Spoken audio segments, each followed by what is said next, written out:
qu'est-ce qu'une révélation? Ça, c'est le point 9. Qu'est-ce qu'une révélation? Donc, nous allons découvrir ce qu'une révélation. Donc, une révélation, c'est ce que le Seigneur lui-même révèle. Donc, veuillez m'excuser. Donc, une révélation, c'est ce que le Seigneur révèle. C'est ce que le Seigneur expose pour nous ouvrir les yeux. C'est ce que le Seigneur expose, met à nu pour nous avertir, pour nous mettre en garde. C'est une révélation. Donc, tout peut faire l'objet d'une révélation, sauf si c'est conduit par le Saint-Esprit. Donc, tout peut faire l'objet de révélation par le Saint-Esprit et sous la houlette du Saint-Esprit. Mais si une personne fait charnellement des choses, ce n'est point du tout une révélation, mais c'est plutôt une révélation satanique et démoniaque ayant pour mission de conduire l'humanité en enfer auprès de Satan. Donc, une révélation, c'est ce que l'Esprit Saint nous révèle, c'est ce que l'Esprit Saint expose pour nous avertir, pour nous mettre en garde, pour nous ouvrir les yeux, pour nous détourner du mal, pour la gloire de Seigneur Jésus, pour le salut de nos âmes. C'est ça une révélation. Donc au point 10, nous allons découvrir qu'est-ce qui peut faire l'objet d'une révélation. Donc ce qui peut faire l'objet d'une révélation, c'est les témoignages.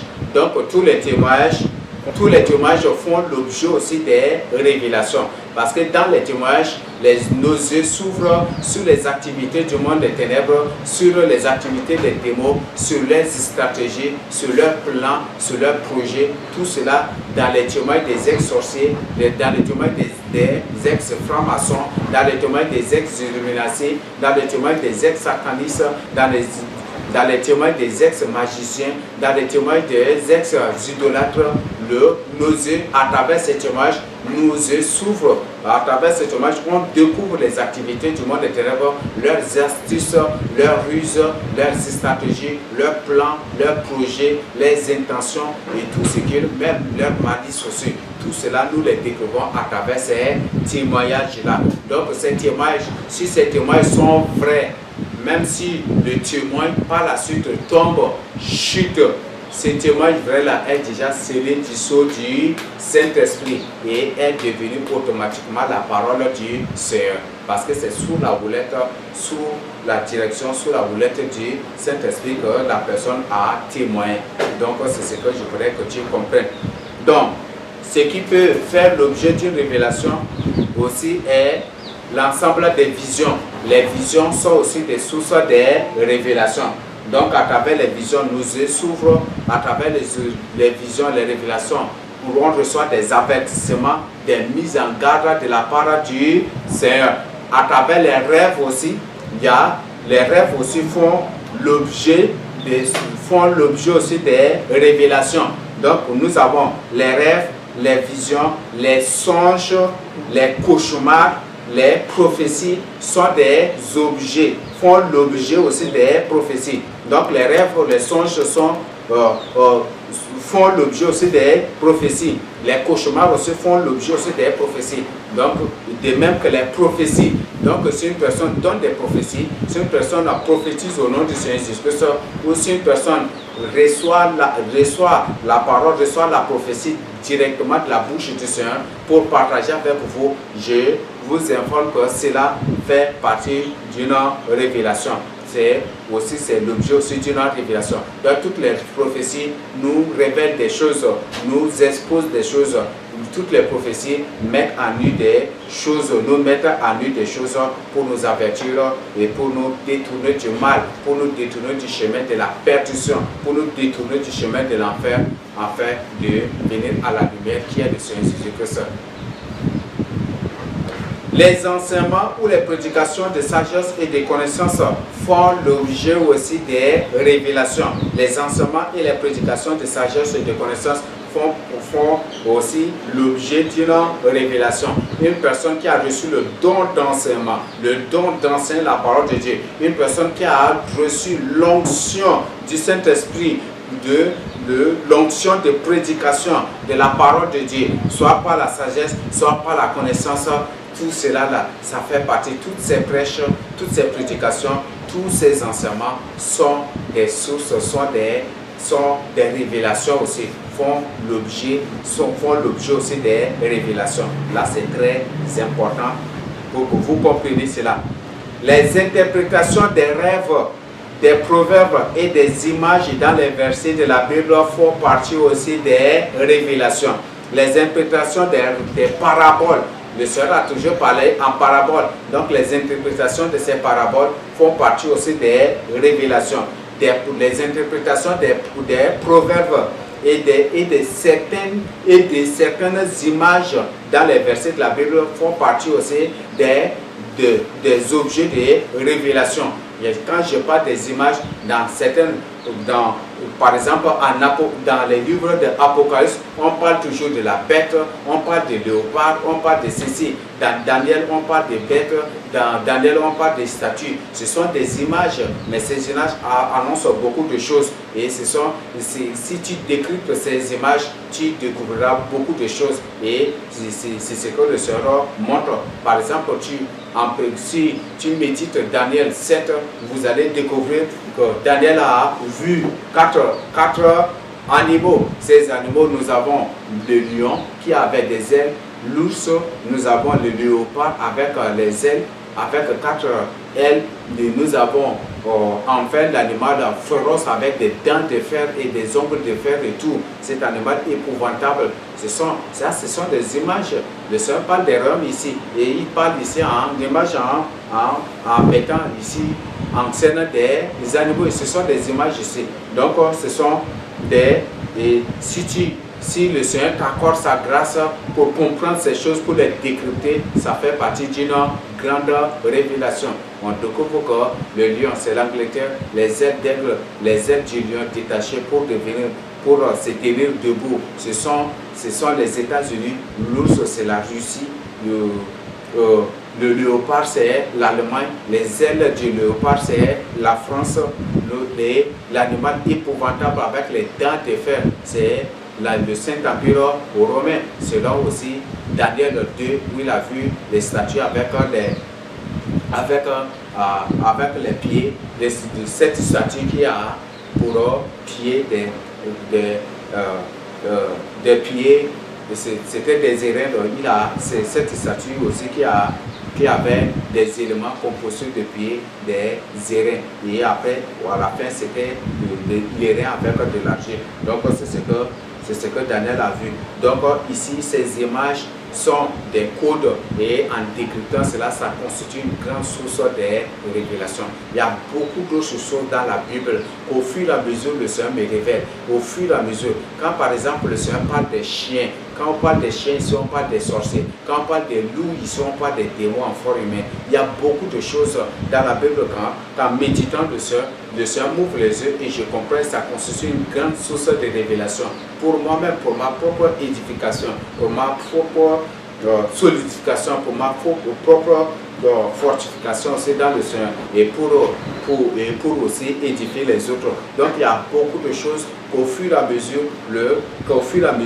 par des visions, par des révélations ou directement ou à travers la méditation de la parole de Dieu, le Seigneur me révèle. Et ce sont des choses qui constituent la source de la parole. Ce sont des sources, toutes ces choses font l'objet aussi des révélations, car ça ouvre les yeux, ça met les gens en garde, ça avertit les gens, ça détruit le but de tout cela, même le but de toute révélation, c'est pour détourner l'homme du mal, c'est pour détourner l'homme de la perversité, c'est pour détourner l'homme du chemin de l'enfer, c'est pour détourner l'homme de Satan, pour le conduire à Dieu, afin que l'homme ne fasse rien que la volonté du Seigneur Jésus-Christ. Voilà ce qui peut faire l'objet des révélations. Au dernier point, nous avons aussi les inspirations, voir certaines remarques.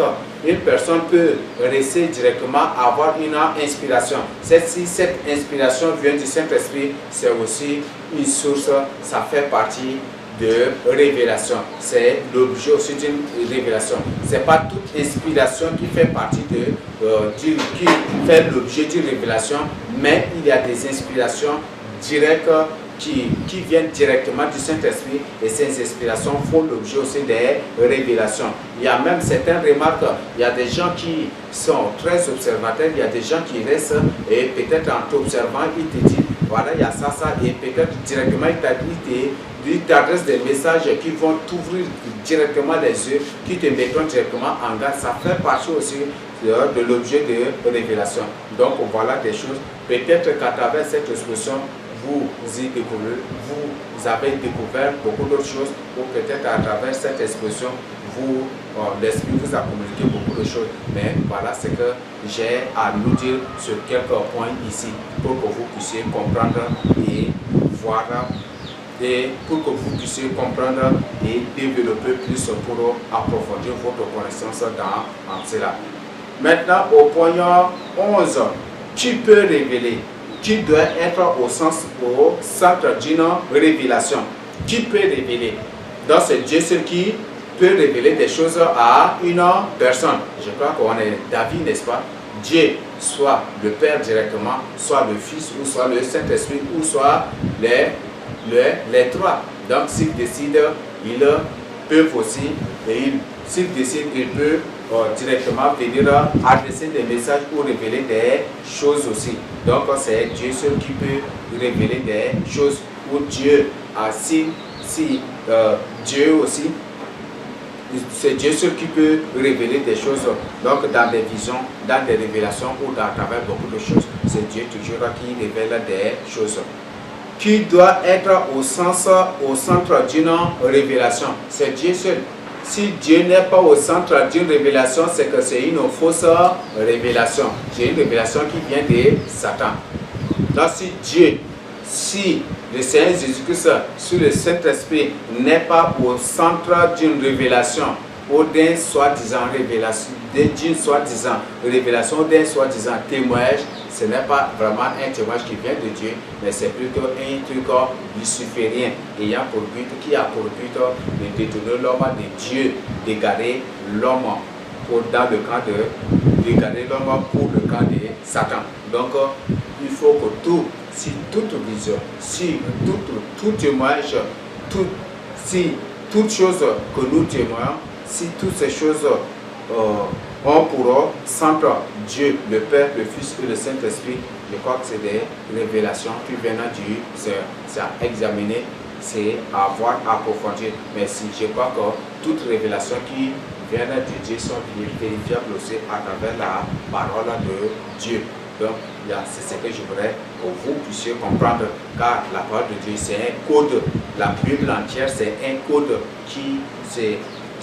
la Bible entière, c'est un code. Et ces codes-là, ces codes s'expliquent par un autre code, et le Seigneur explique que c'est l'ensemble des versets qui sont des codes. Ils expliquent certains de ces versets qui sont des codes par des révélations, par des visions, ou par des témoignages, ou par d'autres choses, ou selon le moyen qu'il veut, pour que nous puissions comprendre.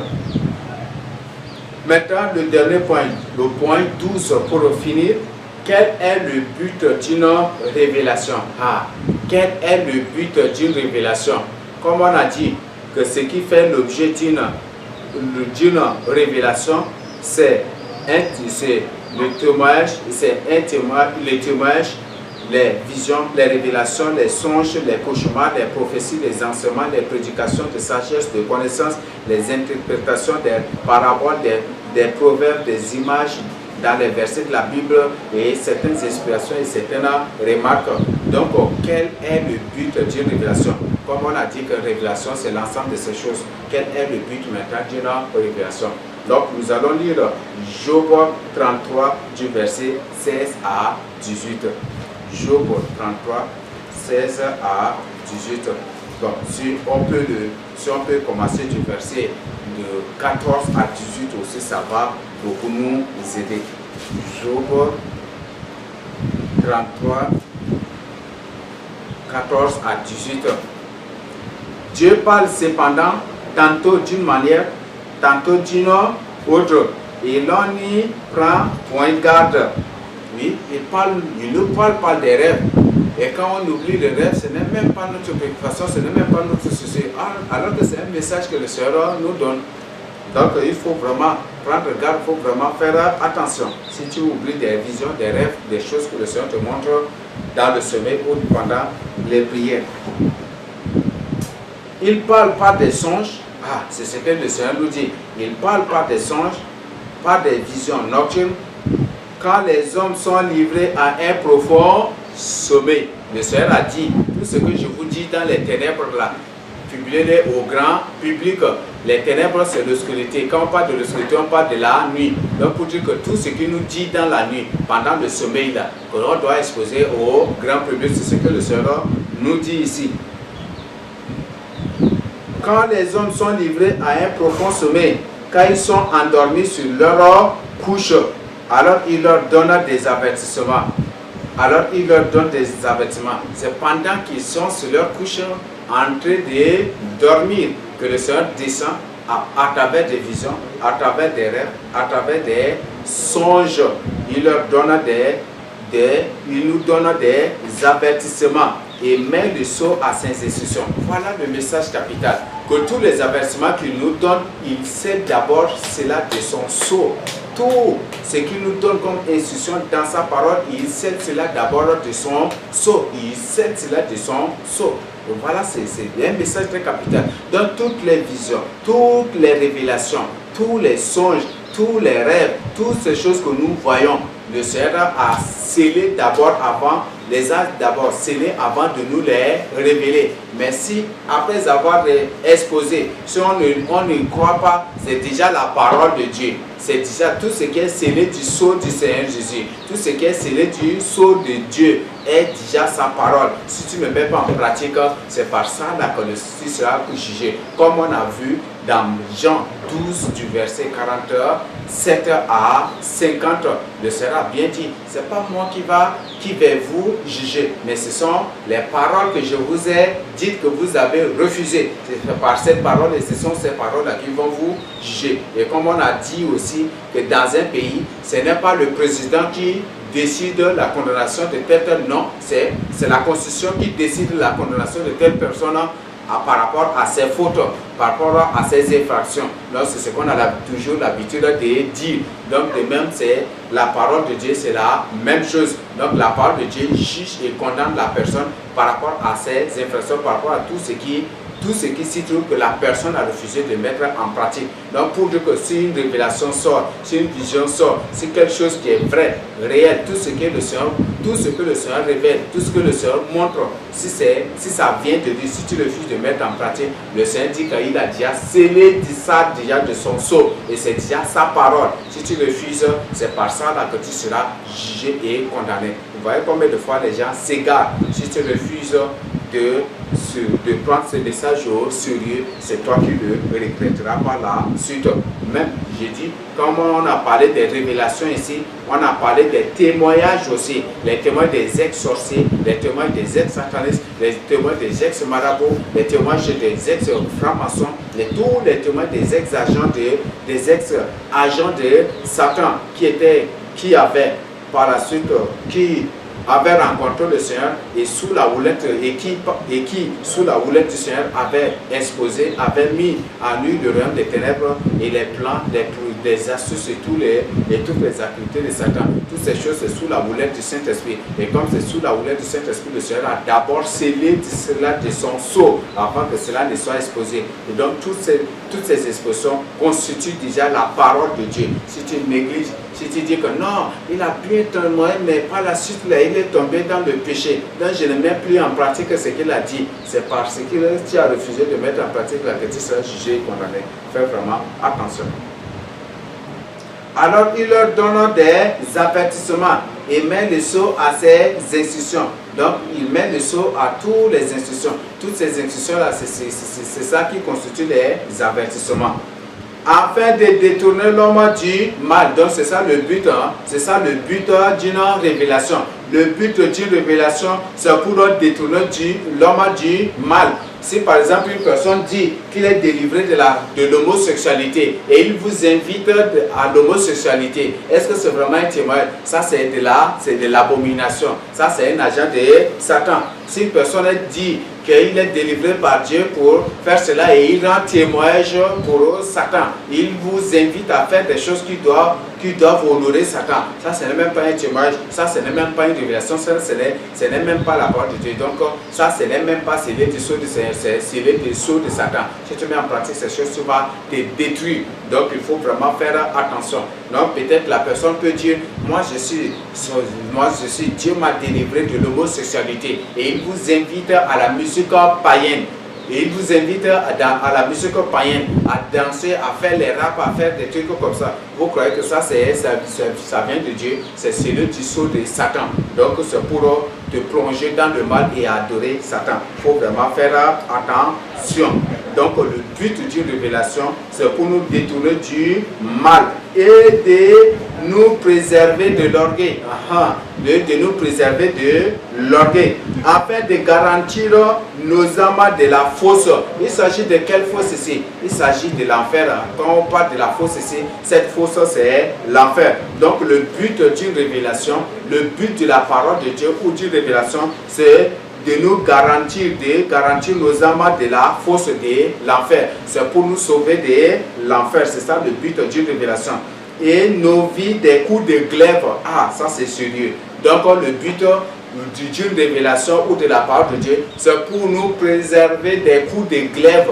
Il s'agit des tortures de l'enfer. Il s'agit des tortures de l'enfer. Donc si tu ne mets pas en pratique, si tu ne prends pas cet enseignement au sérieux, si tu ne prends pas au sérieux les révélations, les visions, tout ce que le Seigneur nous donne, nous révèle, nous montre, et pour nous avertir, pour nous ouvrir les yeux, pour nous mettre en garde, et qui fait l'objet d'une révélation, toutes ces choses scellées par le sang, par le sceau du Saint-Esprit, toutes ces choses présentées sous la houlette du Saint-Esprit, révélées par le Saint-Esprit, toutes ces choses constituent la parole de Dieu. Mais si tu refuses de les mettre en pratique, tu ne seras pas préservé des coups de glaive de l'enfer. Ça, c'est ce que je vous dis. Donc, le but d'une révélation, c'est pour nous préserver des coups de glaive. Il s'agit des coups de glaive de l'enfer. De l'enfer, ce sont des tortures horribles, des tortures odieuses, des tortures épouvantables de l'enfer. Et c'est de ça que la parole de Dieu nous dit. Et c'est le but d'une révélation, c'est pour nous préserver de l'enfer, c'est pour nous sauver, pour nous arracher de l'enfer. Et c'est ça ce que la Bible nous dit.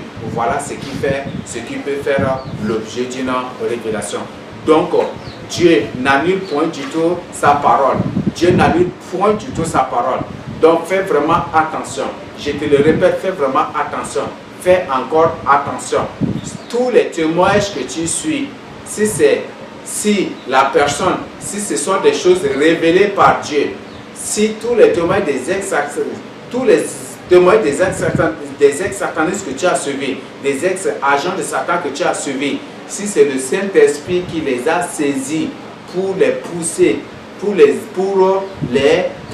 imposer de témoigner ces témoignages, toutes ces choses constituent déjà la parole de Dieu. Et si tu rejettes, si tu annules, ou où tu critiques par tes propos intellectuels que non, il était tombé dans le péché, il a fait ceci, il a fait cela, donc ce témoignage, ce n'est plus crédible, ou c'est pas crédible, ou c'est pas vrai. Si tu raisonnes intellectuellement comme ça, c'est la parole de Dieu que tu es en train de diffamer, c'est la parole de Dieu que tu es en train de critiquer, c'est la parole de Dieu que tu es en train d'humilier, c'est la parole de Dieu que tu es en train de condamner. Et le Seigneur dit que si le Seigneur te dit, si ces témoignages sont vrais, si ce sont des choses vraies qui font l'objet d'une révélation qui vient de lui, l'Éternel, le Seigneur te dit que c'est par ces choses-là, par ces révélations, par ces témoignages-là, que tu seras condamné, que tu seras jugé et condamné si tu refuses de mettre en pratique.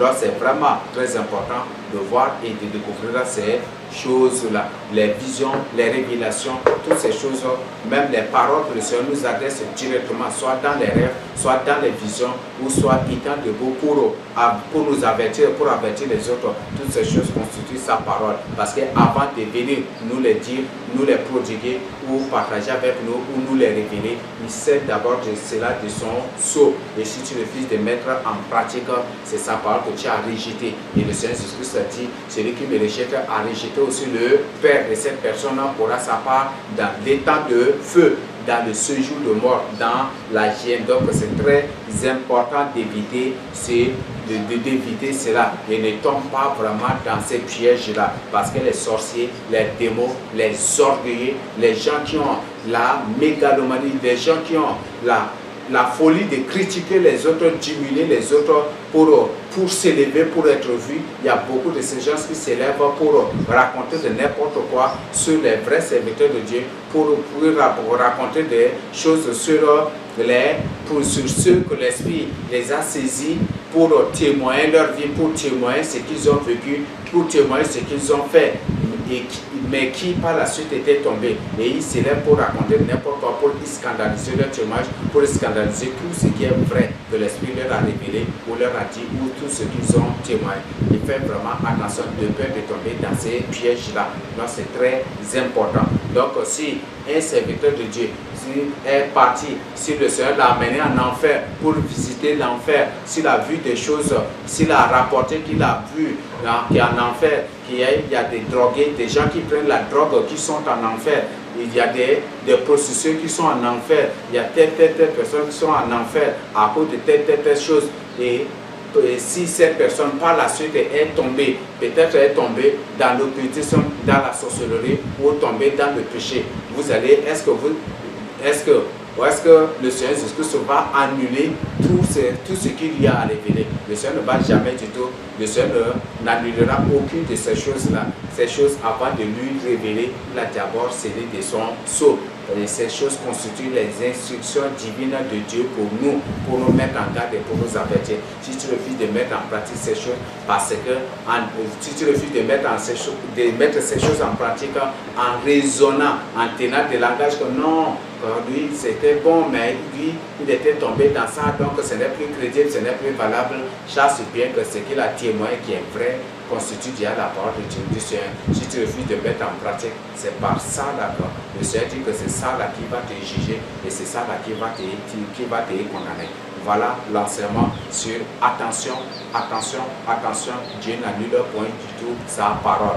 Dieu n'annule point du tout sa parole. Il faut vraiment attention de peur de tomber sous les griffes des intellectuels qui se disent des connaisseurs de la parole de Dieu, des gens qui sont vraiment à la recherche des déifications, des gens qui cherchent à critiquer tous les gens, qui cherchent à humilier tous les autres et qui par esprit, par l'idée de vengeance, par les sentiments de vengeance par les sentiments d'autosatisfaction, par le sadisme s'élève pour raconter n'importe quoi sur les témoignages des gens, et ces témoignages qui sont vrais. Si ces témoignages sont vrais et que vous refusez de mettre en pratique, j'assure bien que c'est la parole de Dieu que vous avez rejetée, car c'est avant que la personne ne témoigne cela, le sera d'abord scellé de son sceau. Si tu refuses cela, c'est le Seigneur Jésus-Christ que tu as rejeté. Et si tu as rejeté le Seigneur Jésus-Christ, c'est le Père que tu as rejeté. Et c'est ce témoignage que tu as rejeté là, le Seigneur dit que ce sont ces témoignages-là qui vont te juger, qui vont te condamner. Fais vraiment attention. Donc, même si la personne est tombée, prie pour que la personne, pour que le Seigneur Jésus-Christ relève la personne. Prie pour que le Seigneur Jésus-Christ saisisse la personne. Prie pour que le Seigneur pardonne la personne. Mais ne t'élève pas contre tout ce que le Seigneur lui a révélé. Ne t'élève pas contre tout ce que le Seigneur, contre les témoignages qu'il a rendus.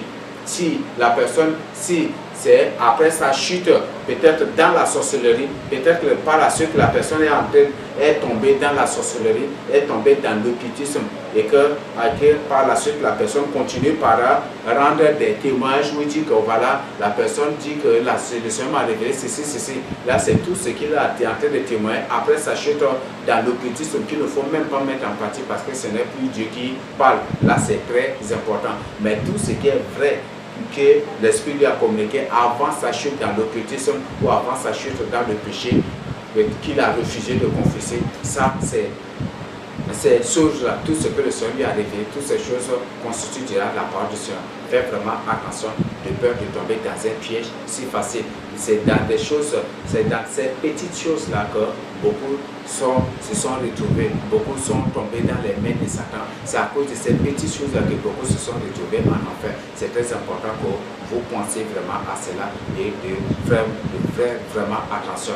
Un vrai serviteur de Dieu n'envie point du tout la chute de l'autre. Un vrai enfant de Dieu, s'il voit que l'autre est tombé dans le péché, sa première manifestation, ce sont les pleurs. Il ne pourra pas être tranquille, il ne va pas être tranquille. Parce que le Seigneur, il cherche le salut d'une âme. S'il voit une âme tomber dans le péché, est-ce que vraiment il va être tranquille? Si un serviteur de Dieu se dit, il brandit les caméras, ou il raconte n'importe quoi, il diffame les autres parce qu'ils étaient tombés dans le péché des dieux, chassez bien que vous avez à un agent de Satan ou à un démon en forme humaine, parce que c'est seuls les démons qui éprouvent plus de plaisir quand les enfants de Dieu sont tombés dans le péché. Et ce sont ces démons qui se répandent pour dire que voilà, il a fait ceci, fait cela, a fait cela. Faites vraiment attention. Si au moins que c'est le Seigneur Jésus-Christ lui-même qui, dans un ordre ou par une vision ou par une révélation, te recommande d'avertir les autres que telle personne là est initiée et que telle personne en train de ce qu'il témoigne, c'est pas vrai. Ce sont les démons.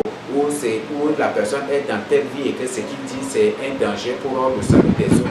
Si c'est ça, si c'est le Seigneur qui te donne cet ordre ou qui te révèle cela, tu ne peux le faire. Mais si le Seigneur ne t'a pas donné l'ordre, même si la personne t'a offensé, ne profite pas de l'occasion pour l'humilier, ne profite pas de l'occasion pour te venger. La vengeance n'est pas vraiment biblique. Il y a un enseignement que nous allons voir si le Seigneur le permet. L'enseignement sur la vocation, nous allons voir les difficultés de la vocation, que quand nous allons voir ces choses, ça va beaucoup nous aider. Donc c'est très important que nous ouvrions les yeux. Et si tu veux toujours prêter l'oreille, brandir les oreilles, brandir tes oreilles sur les gentils, sur la bouche de ceux qui mentent grossièrement sur les autres, qui racontent de n'importe quoi sur les autres pour se venger, pour se satisfaire et pour être vu, pour être célèbre, pour être reconnu par les gens, chasse bien que tu vas atterrir en enfer. C'est seul un démon fort humain qui éprouve plus de joie quand l'autre tombe dans, quand un homme de Dieu tombe dans le péché. C'est parce que c'est une bonne occasion qu'ils vont.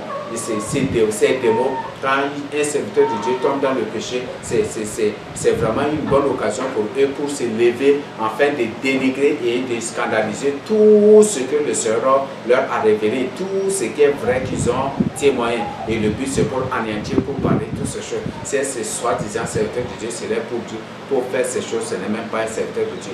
Au moins, que c'est le Seigneur qui lui a donné l'ordre que tel, ou tel, depuis tel moment, tel est envoûté. Et il faut vraiment que vous vous méfiez de l'enseignement de tel moment à tel moment qu'il donne. Vous devez vous méfier, vous devez faire attention. Si c'est l'Esprit Saint qui a communiqué cela, ou c'est Dieu qui vous a révélé ça dans une vision, ou qui vous a communiqué directement, il n'y a pas de problème. Mais s'élever comme ça, tel est comme ça, et pour scandaliser tous les messages, parmi lesquels des choses vraies que le Seigneur a révélées, parmi lesquelles des choses vraies que le Seigneur a déjà scellées de son sceau, qui constitue sa parole.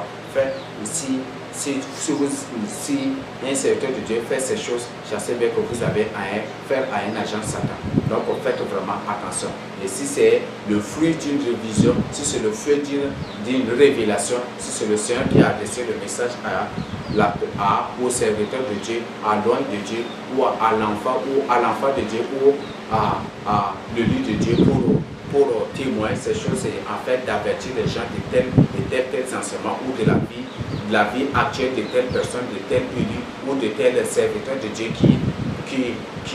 qui donne des faux témoignages, qui donne des fausses visions, des choses comme ça. Là, au moins, mais si le Seigneur ne t'a pas dit cela, c'est que toi-même tu t'élèves parce que cette personne à tel moment t'a offensé, cette personne t'a fait ceci, il faut s'élever pour pour le diffamer, pour le délivrer, pour scandaliser les messages, les choses vraies que le Seigneur lui a révélées, pour l'humilier, pour te venger, pour faire chasse bien que tu vas tomber très, très, très loin, loin. Et c'est la parole de Dieu que tu critiques, que tu dénigres. Et si tu ne fais pas attention, tu vas emmagasiner, amasser toute la malédiction de Dieu sur toi. Fais vraiment attention. Voilà les choses que le Seigneur nous révèle pour l'Esprit Saint à nous communiquer, pour nous faire comprendre, pour nous faire découvrir, pour nous faire révéler beaucoup de choses telles que vous venez de découvrir à travers cet enseignement pour notre éducation, pour notre fortification. Prenez ces messages pour celui, partagez avec les autres pour leur salut, car c'est aussi une forme d'évangélisation. Donc c'est ce que j'ai à partager avec vous. Que le Saint-Esprit qui nous a conduit, qui nous a enseigné, qui nous a exposé toutes ces choses, nous bénisse et nous accorde sa grâce pour comprendre au-delà de ce que nous venons d'écouter, d'entendre, et que lui-même puisse nous révéler, nous fasse comprendre au-delà, et que lui-même nous accorde sa grâce aussi pour partager avec les autres pour le salut. Au nom de Jésus-Christ.